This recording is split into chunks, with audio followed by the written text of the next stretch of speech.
ازيكم حبايبي، عاملين ايه؟ يا رب تكونوا بخير. بما اننا في موسم الشتاء فهتلاقي القرنبيط مالي السوق. هاتي قرنبيطة واحدة بس ب30 جنيه، وتعالي لما اقولك ازاي نعمل منها اجمل 3 وصفات مختلفين في منتهى السهولة في منتهى الجمال. اول وصفة هنعملها وجبة القرنبيط بالرمان. وصفة سهلة وبسيطة جدا مش مكلفة خالص. تاني وصفة هنعملها وهي البانيه الكداب بالقرنبيط بطريقة سهلة وسريعة وجدا ومش مكلفة. تالت وصفة هنعملها وهي نعملها بخلطة جبارة جدا هتخليه كأنه فراخ كنتاكي بالظبط، وطعمه في منتهى الروعة وفي منتهى الجمال، مقرمش من بره وطري من جوه.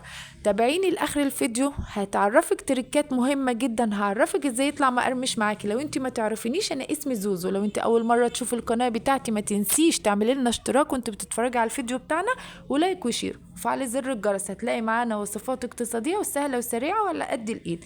يلا بينا نسمي الله ونصلي على الرسول عليه افضل الصلاة والسلام، ونبدأ اول وصفاتنا.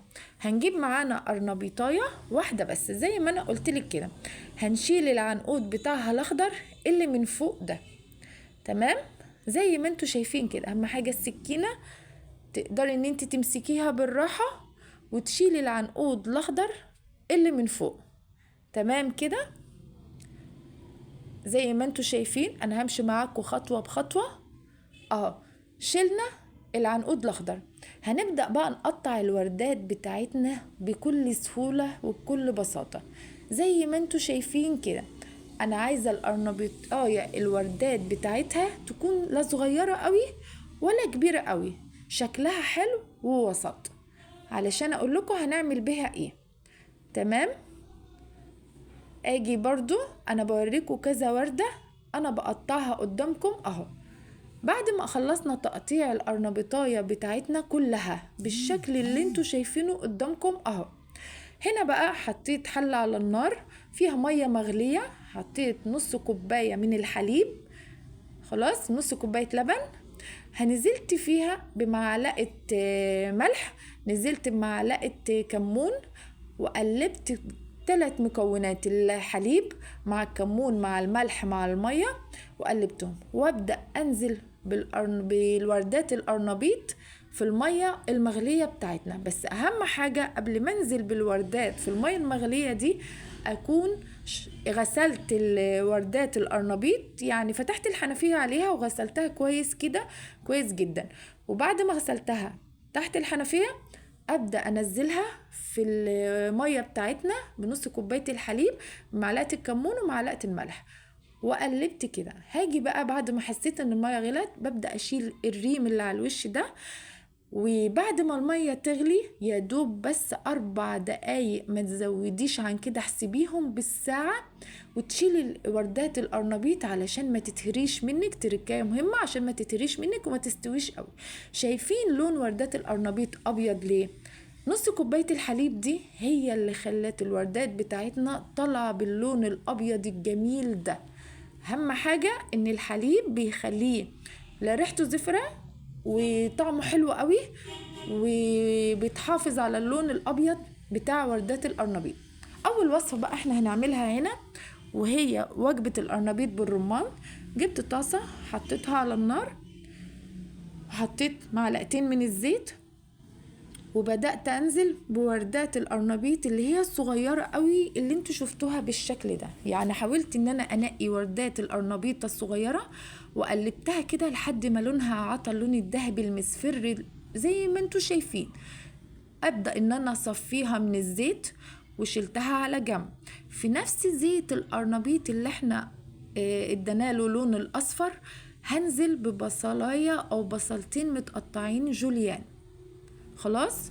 وابدأ ان انا اقلب البصل في نفس الزيت اللي حمرنا فيه وردات القرنبيط، واقلب البصل كده اهو، بصل جوليان، هي بصلاية او 2 لان احنا هنعمل 3 وصفات من القرنبيطة، هيطلع سهلة معاكي جميلة جدا مش مكلفة. بصلاية واحدة او 2.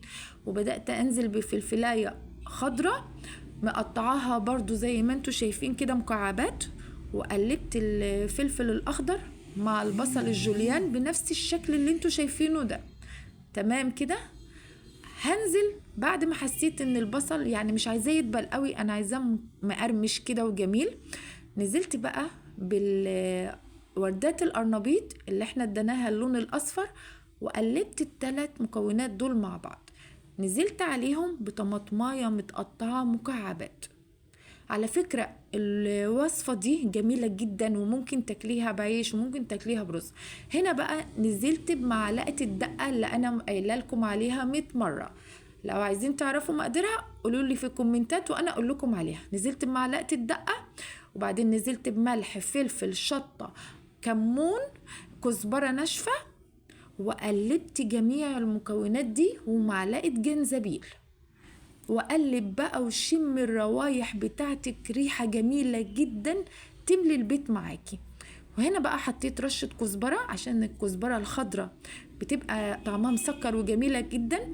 كان عندي هنا حبة رمان مقشراه معينة في التلاجة، اللي احنا بنقشره بنعينه في التلاجة للأكل، فأنا حبيت أغير من الوصفة بتاعتي وحطيت بصراحة معلقتين كبار من الرمان ده، واداني طعم خطير وجميل جدا جدا. ان شاء الله الوصفة ده هتعجبك وهتعمليها وانت وولادك هتحبوها وتعتبريها وجبة اساسية طول الشتاء، جميلة جدا، وتاكليها برز وتاكليها بعيش زي ما تحبي. تاني بقى وصفة معانا وهي وصفة البانيه الكداب بالقرنبيط، جميلة جدا جدا. بصي كأنك عاملة بانيه بالظبط، والله العظيم جميلة حلوة قوي. هنا بقى جبت وردات القرنبيط، فانا هبدأ احطها على البلانشة كده وابدأ اكسرها بالسكينة بتاعتي، ان انا اخليها ناعمة زي ما انتوا شايفين بالشكل ده اهي. انا وريتها لكم بايدي، انا عايزاها ناعمة بالشكل اللي قدامكم ده.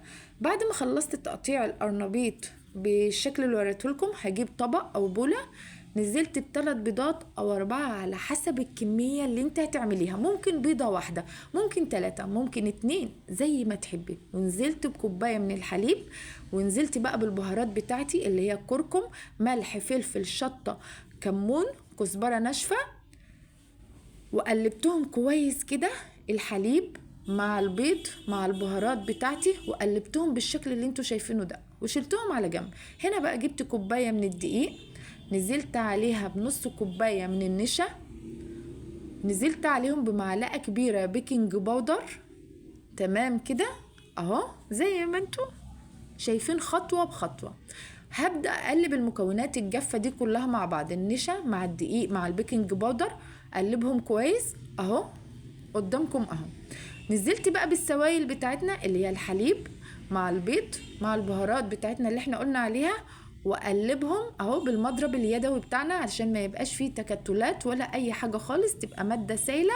بس انا عايزة سمكها يكون لا تخين قوي ولا عايزاه خفيف قوي، عشان عايزاها تمسك في حبات القرنبيط اللي احنا قطعناها قطع صغيرة.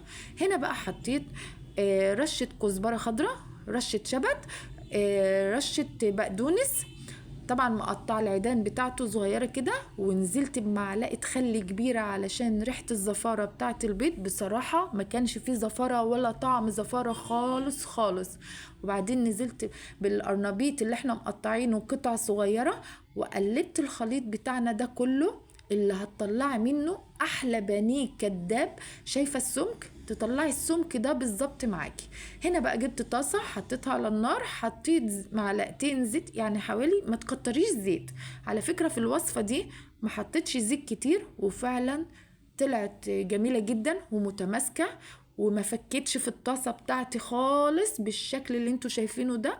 وابدا املي المعلقه بتاعتي وانزل في الطاسة اللي هي فيها زيت سخن جدا، اهم حاجة يكون الزيت غزير وسخن، لحد وتقلبي البانيه بتاعك لما تديه اللون الاصفر الذهبي الجميل ده، وتطلعيه على مناديل او طبق مفرود. المهم يعني ان تطلعيه علشان يصفي الزيت بتاعه. واحلى وصفة بانيه كداب بالقرنبيط، خطيرة جدا جدا، طعمها حلو، ما شربتش زيت مني خالص، حلوة قوي قوي. ان شاء الله الوصفة دي هتعجبك جدا جدا وهتعمليها لولادك طول الشتاء. تالت وصفة معانا بقى، هنجيب طبق او بولة وننزل برضو بيضتين او 3 او 4 او 5 حسب الكمية اللي انت هتعمليها. ونزلت بمعلقة خل كبيرة، ونزلت بكوباية حليب. ممكن تقسمي كوباية الحليب دي على فكرة نصها مية ونصها حليب حسب الرغبة. هنا بقى البهارات بتاعتنا اللي احنا نستخدمها: بابريكا، كركم، كزبرة خضراء، اللهم صل على النبي، كزبرة خضراء، كمون، فلفل، شطة، جنزبيل، ملح. وقلب البهارات بتاعتي، ضربناها مع البيض بالشكل اللي انتوا شفتوه ده. وبعدين نزلت عليهم بكوباية من الدقيق، ونزلت بنص كوباية من النشا، ومعلقة بيكنج باودر كبيرة. وهو ده السر الخطير اللي هيديكي طعم القرمشة كأنها فراخ كنتاكي بالظبط. طعمها حلو قوي. رشة كزبرة خضراء، رشة شبت، رشة بقدونس جميلة جدا جدا حسب الرغبة. عايزة تحطي حطي، مش عايزة تحطي اللي يريحك. الوصفة دي حلوة قوي قوي قوي وهتعجبك. وعلى فكرة جبنا الدقيق بتاعنا، كوباية من الدقيق، ونزلنا عليها بمعلقة بيكنج باودر كبيرة، ونص كوباية من النشا، ونزلنا عليها برضو البهارات بتاعتنا اللي احنا حطيناها على المقادير الاولانية اللي هي الحليب والبيض بنفس الموضوع: الكركم، الكزبرة الناشفة، الكزبرة الناشفة، الكمون، الفلفل، الشطة، الملح. قلبنا جميع المكونات في الدقيق برضو بنفس الشكل وبنفس الطريقة. هنجيب وردات القرنبيط بتاعتنا وننزل في الخليط السائل اللي احنا عملناه الاول، لا هو تخين قوي ولا هو خفيف قوي. ونبدأ بقى بعد ما نقلب وردات القرنبيط في الخليط بتاعنا ونعملها في الدقيق ونقلبها في الدقيق وننخلها جامد من الدقيق علشان الدقيق بتاعنا ما يعملش تكتلات او ينزل مننا في الزيت ويتحرق مننا. نبدأ ننزل بالوردات بتاعتنا في الطاسة اللي فيها زيت غزير جدا. اهم حاجة يكون سخن قوي قوي في الاول، وبعدين تهدي النار، لا تعلي النار قوي ولا تهديها قوي. اهم حاجة ان النار تكون وسط علشان لا القرنبيطة تتحرق منك ولا القرمشة بتاعتها تروح منك. اقسم بالله القرمشة فضلت معايا والله تركية مهمة جدا. تحاولي تقلبيها في النار لحد ما تديكي اللون الذهبي، بس ما تقلبهاش في الاول خالص. لما تحسي ان هي اخدت من تحت اللون الذهبي تقومي قلبها على الوش التاني. لما حسيتي بقى ان هي اخدت معاكي اللون الذهبي تجيبي مناديل وتحطيها على صينيه او طبق وتطلعيها على الصينيه بتاعتك. واحلى طبق قرنبيط طعم بالخلطه السريه بطعم الفراخ الكنتاكي، جميله جدا جدا. على فكرة شايفة والله العظيم كانت بتقرمش، كانت بتخرفش جامد. انا كان نفسي اسمعكم الصوت بس معلش ما عرفتش. شايفين قلب القرنبيطة من جوه ابيض شمع ازاي؟ والله العظيم حلو قوي، لا هو مهري قوي ولا هو ناشف قوي، جميلة جدا جدا جدا. اهم حاجة شايفين وصفاتنا ان شاء الله تكون عجبتكم. اخواتنا المسيحيين اللي عايزين يعملوا وصفة القرنبيط ممكن ما يحطوش بيض ولا حليب، ممكن يعملوه بالمية والدقيق والبهارات بتاعتنا، وبرضه هياكلوا احلى قرنبيط